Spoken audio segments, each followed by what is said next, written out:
Chers compatriotes, chacun et chacune d'entre nous doit prendre ses responsabilités en ces temps obscurs. Car en vérité, ce qui se joue maintenant dépasse ma personne. D'aucuns se trompent même en pensant que c'est le dernier tournant vers le troisième mandat. Ce qui se joue, c'est le projet monarcho-dynastique du clan Macky Sall. Le projet du mandat à vie, par le truchement de réformes constitutionnelles à venir, après la liquidation de tout opposant politique et de tout représentant de la société civile. C'est ça qui se joue exactement aujourd'hui. Je m'adresse donc prioritairement à toutes les Sénégalaises et tous les Sénégalais. C'est le résultat de plusieurs décennies, voire siècles de lutte et de conquête démocratique que Macky Sall veut anéantir aujourd'hui. C'est l'avenir de nos enfants et petits-enfants qu'il veut confisquer au profit d'intérêts étrangers et de quelques privilégiés de son clan, devenus tous immensément riches pendant que le peuple s'enlise dans la pauvreté. Je m'adresse singulièrement à cette jeunesse, prise en étau, angoissée par un avenir sans horizon, minée par le chômage et la honte de ne pouvoir se réaliser et aider ses parents, engloutie dans les océans et le désert, à la recherche désespérée d'un hypothétique ailleurs meilleur. À cette jeunesse, je rappelle ce qui nous lie, parce que tout le monde sait qu'il y a un lien particulier entre nous et la jeunesse.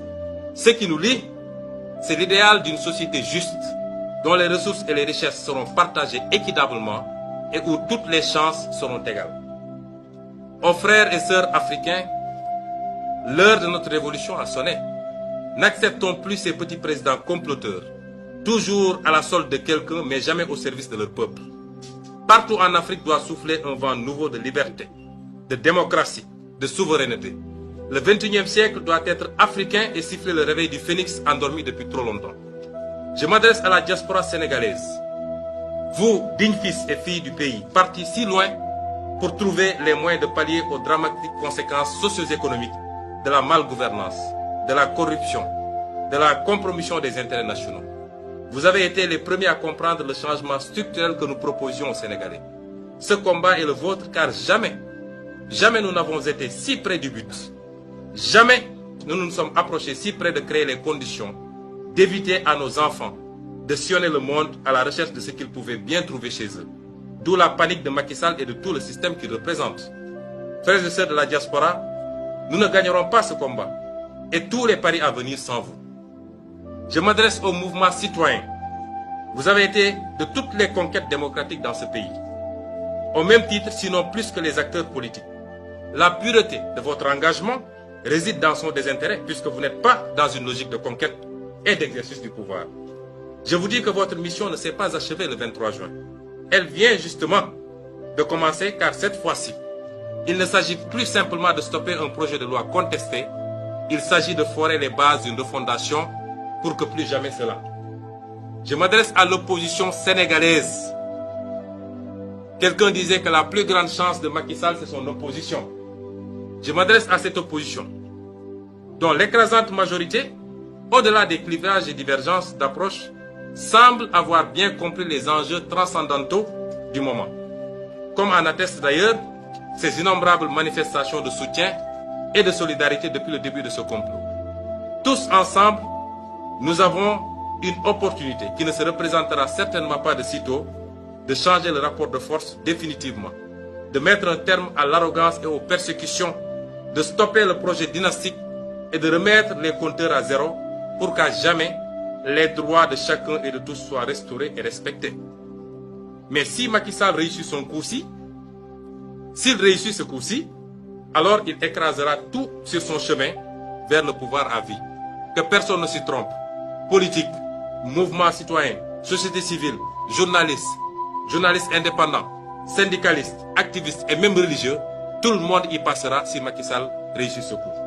Je m'adresse aux femmes sénégalaises,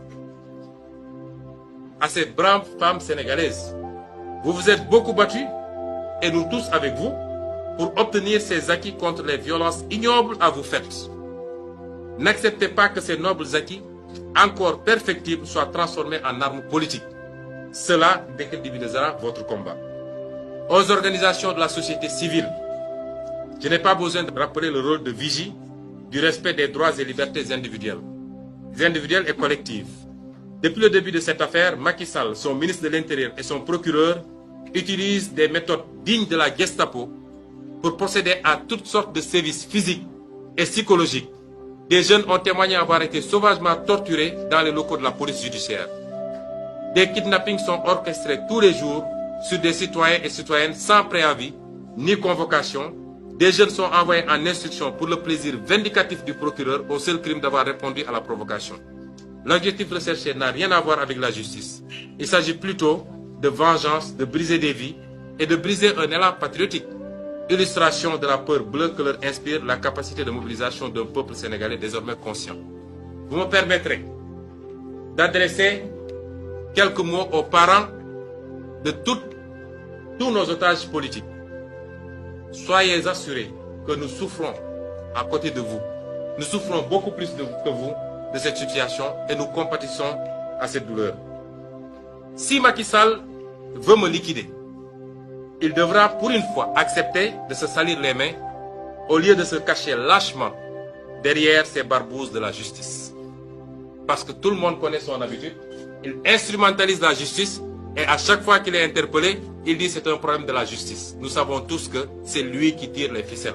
Et pour une fois, s'il veut me liquider, moi, parce qu'il doit comprendre qu'il n'a affaire ni à un peureux, ni à un poltron. S'il veut me liquider, il faudra pour une fois qu'il accepte de se salir les mains et lui-même.